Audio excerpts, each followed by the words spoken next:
আপনারা যারা অফিস সহকারী কাম কম্পিউটার মুদ্রাক্ষরিক পদে বিভিন্ন মন্ত্রণালয়ে পরীক্ষা দিবেন, আজকের এই ক্লাসটা আপনাদের জন্য খুব গুরুত্বপূর্ণ। কেন গুরুত্বপূর্ণ?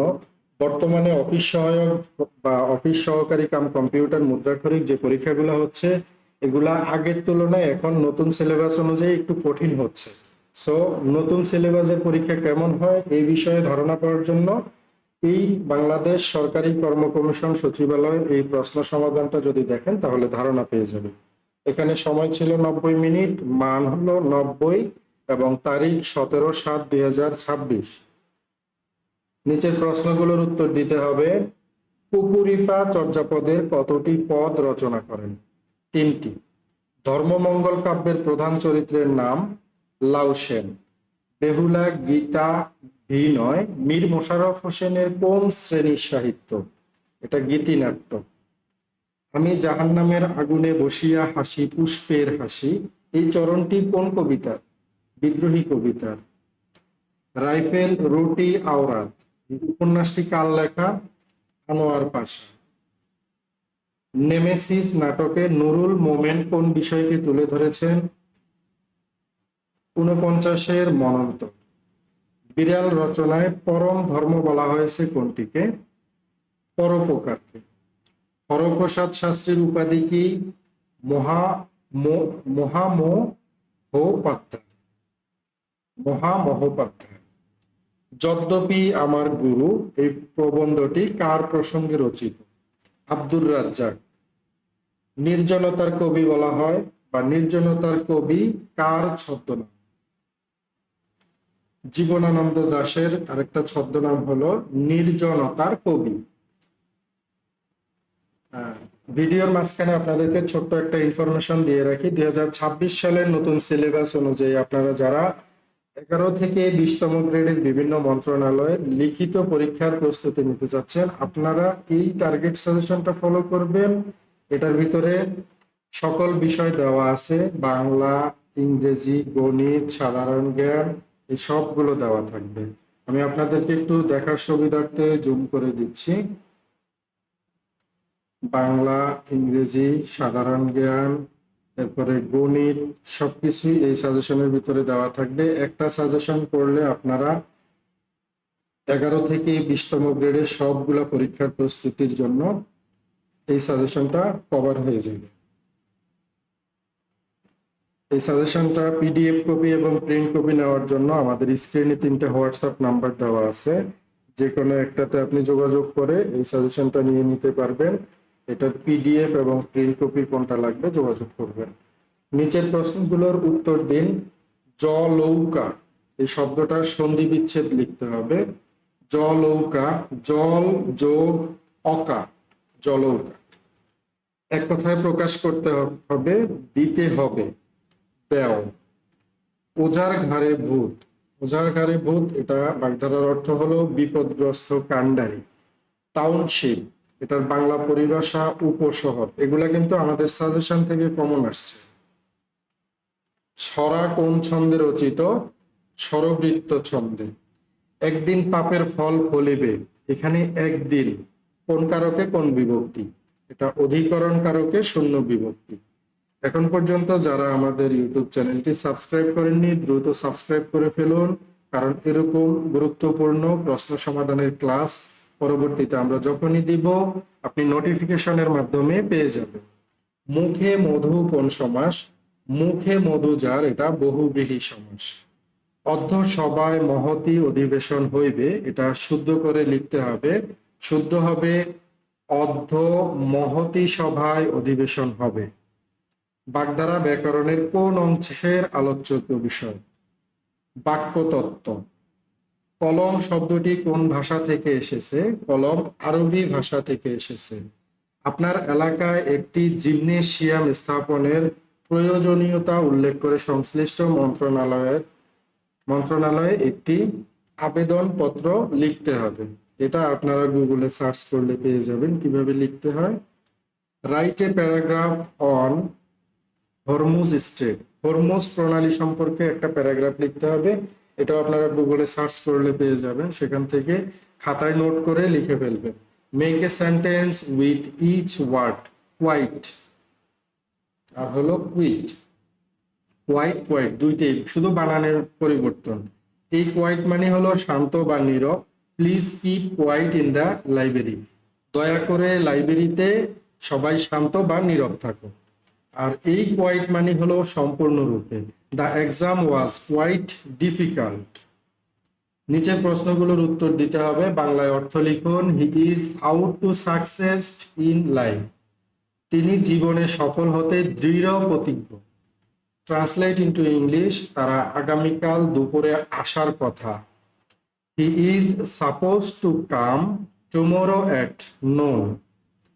Change into a negative interrogative sentence, I must go there. এটা নেগেটিভ প্লাস ইন্টারোগেটিভ করতে হবে, এটা হবে must not I go there. Make a passive voice, how did you find it out, এটার প্যাসিভ হবে how was it found out by you. Interrogative speech, they said we don't feed the baby, এটা interrogative.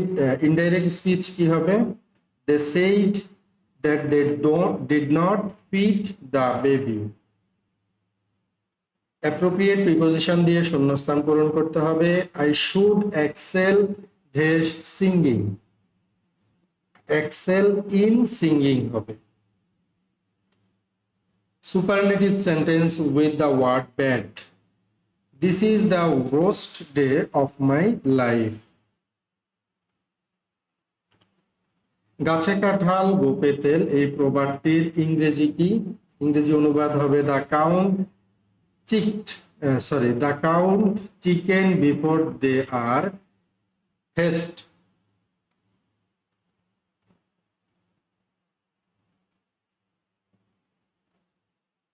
itinerary এর মানে হলো সময়সূচি, এই শব্দটার সঠিক বানান কি হবে? এটা ভুল, itinerary, এটা হবে itinerary, ITINERARY। Make a sentence with the plural form of the word shelf. Shelf, shelf মানে হলো বইয়ের তাক। The books are neatly arranged on the shelves. শেলফের প্লুরাল ফর্ম হলো shelves, এটা চাকরি পরীক্ষাতে আসে। লিকুইড এর বিপরীত শব্দ দিয়ে ইংরেজি একটা বাক্য লিখতে হবে। Ice is a solid form of water. এরপরে আছে you are made a scapegoat for the theft. Underline করা স্কেপ গট, এই ফ্রেজটার বাংলা অর্থ হলো বলির পাঠা। Make a sentence with the phrase write off, write off the bank decided to write off the bad debts. এরপরে একটু zoom out করে দিচ্ছি। Write a memorable story of your life, আপনার জীবনে একটা স্মরণীয় ঘটনা সম্পর্কে লিখতে হবে ছোট্ট করে, প্যারাগ্রাফ টাইপের। এরপরে একটা প্রশ্ন ছিল x by y plus z equal y by z plus x equal z by x plus y যদি এবং এক্স ওয়াই জেড সকলে পরস্পর সমান না হয় তবে প্রমাণ করুন যে প্রত্যেকটা অনুপাতের মান -1 অথবা হাফের সমান হবে। এই অঙ্কটা কিভাবে করব? প্রথমে আমরা মনে করি অঙ্কে যেটা দেওয়া আছে সেটা লিখে ফেলবো। এরপরে এই যে রাশিগুলো আছে এগুলা প্রত্যেকটাকে এক একটা সমীকরণ করব। যেমন এক্স ইকুয়াল কে ওয়াই প্লাস জেড, এটা হলো 1 নম্বর সমীকরণ। এরপরে ওয়াই ইকুয়াল কে জেড প্লাস এক্স, 2 নম্বর সমীকরণ। এরপরে জেড ইকুয়াল কে এক্স প্লাস ওয়াই, এটা 3 নম্বর সমীকরণ। এরপরে আমাদের কাজ হলো সমীকরণ 1 আর 2 কে আমরা বিয়োগ করব। তাহলে x মাইনাস ওয়াই, এক্স হলো সমীকরণ 1 আর ওয়াই হলো সমীকরণ 2, এটা আমরা লিখবো x মাইনাস ওয়াই। এরপরে এই দুইটা রাশি আমরা বিয়োগ করব। লিখে ফেললাম কে দিয়ে ভিতরের দুইটা রাশিকে গুণ হবে, তাহলে কে ওয়াই আর প্লাস কে জেড। এরপরে মাইনাসের মাইনাস, আবার কে দিয়ে ভিতরে দুইটা রাশি গুণ হবে, কে জেড, এখানে প্লাসে মাইনাসে মাইনাস কে এক্স। এরপরে আমাদের কাজ হলো প্লাস কে জেড আর মাইনাস কে জেড কাটাকাটি, আর বাকি থাকে এই দুইটা লিখে ফেললাম এখানে। এখন আমাদের কাজ হলো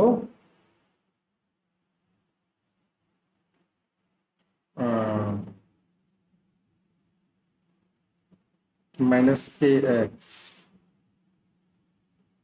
এখানে কে ওয়াই প্লাস কে জেড মাইনাস কে জেড। ওকে, আচ্ছা এখন আমাদের যেটা করতে হবে, এই দুইটা রাশি থেকে আমরা কে কমন নিব, আর থাকে এক্স মাইনাস ওয়াই। ওকে, এখানে আরেকটা কাজ করা হয়েছে, আমরা সাজানোর জন্য প্রথমে মাইনাস কে ওয়াই আগে লিখবো আর পরে প্লাস কে ওয়াই লিখবো, ঠিক আছে। এরপরে মাইনাস কে ওয়াই আর কমন নিলে দুইটা থেকে আর এক্স মাইনাস ওয়াই থাকে, তাহলে এখানে কে ইকুয়াল মাইনাস ওয়ান হয়। ওকে, এখানে minus y, x minus y আর এক্স মাইনাস ওয়াই কাটাকাটি হয়ে যাবে, আর minus k equal minus one হবে। ওকে,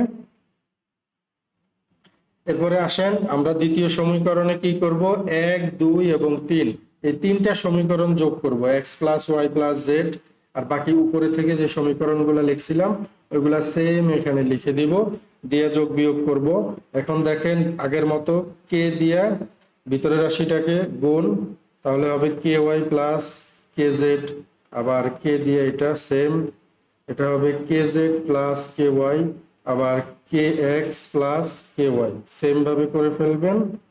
এখন এখানে দেখেন কে ওয়াই এ একটা আর আছে এ একটা, দুইটাই যোগ, তাহলে হবে কি টু কে ওয়াই। এভাবে করে কে জেড দুইটা, টু কে জেড হবে, আবার কে জেড কে এক্স দুইটা, তাহলে হবে টু কে এক্স।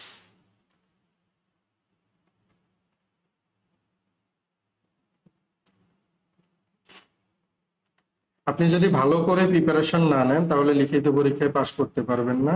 আর লিখিত পরীক্ষায় ভালো প্রিপারেশন নেওয়ার জন্য আমাদের এই সাজেশনটা হতে পারে আপনার জন্য one of the best choice সকল মন্ত্রণালয়ের। তাই যাদের প্রয়োজন, যারা এই সাজেশনটা নিতে চাচ্ছেন, দ্রুত আমাদের সাথে উপরে স্ক্রিনে দেখানো নাম্বারে হোয়াটসঅ্যাপে যোগাযোগ করবেন। আগে যেটা বলছিলাম সেটা, এখন সবগুলা থেকে টু কে থাকে, এটা টু কে কমন নিলাম, আর থাকে এক্স এক্স ওয়াই আর হলো জেড লিখে ফেললাম। এখন দেখেন এক্স প্লাস ওয়াই প্লাস, আচ্ছা এখানে একটু ভুল হয়েছে, এটা জেড হবে, টাইপিং ভুল হয়েছে, ঠিক আছে। X plus y plus z আর x plus y plus z দুইটা কাটাকাটি, তাহলে এখানে এই পাশে থাকে ওয়ান আর এই পাশে থাকে টু কে। এখন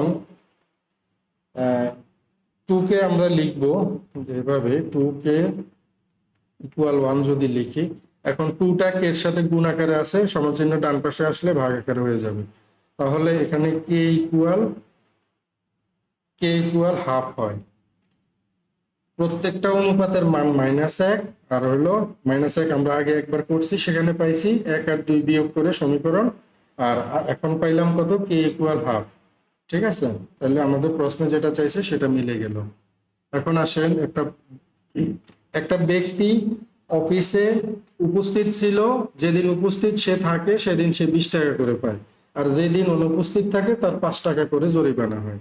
এই শর্তে তাকে কাজ দেওয়া হয়েছে। লোকটা 2020 সালের ফেব্রুয়ারি মাসে 380 টাকা পায়। সে কতদিন অফিসে উপস্থিত ছিল? এই অঙ্কটার মধ্যে একটু ফাঁক আছে, যদি ভালো করে খেয়াল করেন তাহলে বুঝতে পারবেন। মনে করে উপস্থিত ছিল কদিন আর অনুপস্থিত ছিল 29 মাইনাস ক। এখন ফেব্রুয়ারি মাস আমরা জানি যে এটা 28 দিনের হয়, তাহলে এখানে 29 দিন কেন লিখছি? কারণ লিখছি 2020 সালের ফেব্রুয়ারি মাস ছিল লিপ ইয়ার। লিপ ইয়ার মানে হলো প্রত্যেক 4 বছর পর পরে ফেব্রুয়ারি মাস 29 দিনের হবে। নরমালি প্রত্যেক বছরে একদিনে, প্রত্যেক বছরে 365 দিন হয়, প্রতি 4 বছর পর পর 366 দিন হয়। ওই যে ফেব্রুয়ারি মাসের একদিন বেশি হয়, 29 দিন। এখন আমার প্রশ্ন হলো 2020 সালের ফেব্রুয়ারি মাস যদি লিপ ইয়ার হয় আর এটা যদি 29 তারিখ হয়, তাহলে 2000 বলবো না, পরবর্তী কোন বছরে লিপ ইয়ার ফেব্রুয়ারি মাস 29 তারিখ হবে? 2020 সালেরটা যদি 29 তারিখ হয়, পরবর্তী লিপ ইয়ার 4 বছর পরে হবে, তাহলে 4 বছর এটা কত সাল হবে এটা আপনারা কমেন্ট করবেন। কত সাল? প্রশ্ন মতে 20 ক মাইনাস 5 ইন্টু 29 মাইনাস ক ইকুয়াল 380। 380 কোথায় পাইলাম? ওই যে সে ফেব্রুয়ারি মাসে 380 টাকা পাইছে সেটা। এখন 20 ক থেকে 5 29 গুণ করলে 145, আর হলো 5 দিয়ে পরে গুণ হবে 5 ক। এখন আসেন, এই যে 5 ক আর 20 ক যোগ করলে 25 ক, আর 380 থেকে এটা আছে মাইনাসের রাশি, এটা ডান পাশে নিয়ে আসবো, প্লাসের রাশি হয়ে যাবে। 380 আর 145 যোগ করলে হয় 525, 25 দিয়ে 525টা যদি কাটেন তাহলে উত্তর আসবে 21। তাহলে কর মান আমরা কত পাইছি? 21। সুতরাং সে উপস্থিত ছিল 21 দিন। এই যে অনুপস্থিত ছিল সে, উপস্থিত ছিল কর মান কত পাইছি? 21 দিন। আর অনুপস্থিত ছিল কয়দিন? তাহলে 29 থেকে 21 বাদ দিলে যেটা বের হবে সেটা হলো সে অনুপস্থিত ছিল। একটা প্রকৃত ভগ্নাংশের হর লব অপেক্ষা 4 বেশি, আবার ভগ্নাংশটা বর্গ করলে যে ভগ্নাংশ পাওয়া যাবে তার হর লব অপেক্ষা 40 বেশি হবে। ভগ্নাংশটা নির্ণয় করতে হবে। এটা আমাদের এই টার্গেট সাজেশন থেকে হুবহু কমন আসছে। ধরি ভগ্নাংশটার লব x আর হর হলো x প্লাস 4, তাহলে সুতরাং ভগ্নাংশটা হবে x বাই x প্লাস 4। ভগ্নাংশটির বর্গ হবে, বর্গ মানে কি? Square, x by x plus 4 whole square. তাহলে এটা কিভাবে করব আমরা? এটা আমরা এভাবে করতে পারি, x প্লাস 4 হোল স্কয়ার হলে এটা x square plus 8x plus 16 এভাবে লেখা যায়। এখন লব যদি x স্কয়ার হয় তাহলে হর হবে x square plus 8x plus 16। প্রশ্ন মতে x square plus 8x plus 16 equal x square plus 40। এখন আসেন, এখানে আমরা 8x টাকে রাখবো আর x স্কয়ারটাকে কাটাকাটি করব। এক্স স্কোয়ার এখানে আছে প্লাস আকারে, এটা বাম পাশে আসলে মাইনাস আকারে হয়ে যাবে। তাহলে x square plus x square আর মাইনাস এক্স স্কোয়ার কাটাকাটি, তাহলে আর এখানে থাকে 8x প্লাস 16 ইকুয়াল 40। একটা লাইন এখানে বাড়তি না লিখলেও হবে, এরকম লিখে দিলেও হবে। আচ্ছা, এখানে 8x এই পাশে রেখে এই যে প্লাস 16 রে এই ডান পাশে নিয়ে আসবে সমান চিহ্ন, মাইনাস 16 হবে। 40 থেকে 16 গেলে 24, আর 8 দিয়ে যদি আপনি 24 কে কাটাকাটি করেন 3 8 24, তাহলে x এর মান কত পাইলাম আমরা? 3। x প্লাস 4 ইকুয়াল কত হবে? 3 প্লাস 4। এখানে আমরা x এর মান পাইছি, এজন্য 3 বসাই দিলাম। তাহলে 3 আর 4 যোগ করলে হয় 7, তাহলে x by x plus 4 equal 3/7। এটা হলো এই প্রশ্নের উত্তর। একটা গ্রামের মোট জনসংখ্যার 9 ভাগের 5 ভাগ লোক হলো পুরুষ। যদি ওই পুরুষের 30% বিবাহিত হয় তাহলে মোট জনসংখ্যার শতকরা কতজন মহিলা অবিবাহিত সেটা বের করব। মোট জনসংখ্যা হলো 9, মোট জনসংখ্যা হলো কত? 9, আর মোট জনসংখ্যার পুরুষ হলো 9 ভাগের 5। এটা আমরা প্রথমে লিখে ফেলবো, তারপরে পুরুষের সংখ্যা 9 ক এর 9/5, 9 9 কাটা, তাহলে এখানে হবে 5 কজন। পুরুষের সংখ্যা 5 কজন, আর মহিলার সংখ্যা 9 ক মাইনাস 5 ক, 9 থেকে 5 গেলে 4 ক। পুরুষের সংখ্যা 5 ক, মহিলার সংখ্যা হলো 4 ক। এখন বিবাহিত পুরুষের সংখ্যা 5 ক এর 30%, তাহলে এটা যদি আপনি কাটাকাটি করেন তাহলে 1.5 কজন পাবেন। আবার বিবাহিত মহিলাও সেম, তাহলে 1.5 ক হবে। তাহলে অবিবাহিত মহিলা 4 ক থেকে 1.5 ক বিয়োগ করলে হবে 2.5 কজন। তাহলে 9 কজনের মধ্যে অবিবাহিত মহিলা হলো 2.5 কজন, একজনের মধ্যে অবিবাহিত মহিলা 2.5 ক বাই 9 ক। 100 জনের মধ্যে অবিবাহিত মহিলা হইলো, এটা কাটাকাটি করলে 27.78 জন হবে। আমাদের প্রশ্নে চাইছে যে শতকরা, যেহেতু শতকরা কতজন অবিবাহিত মহিলা আছে, তাহলে এটা শতকরা উত্তর হবে 27.78%।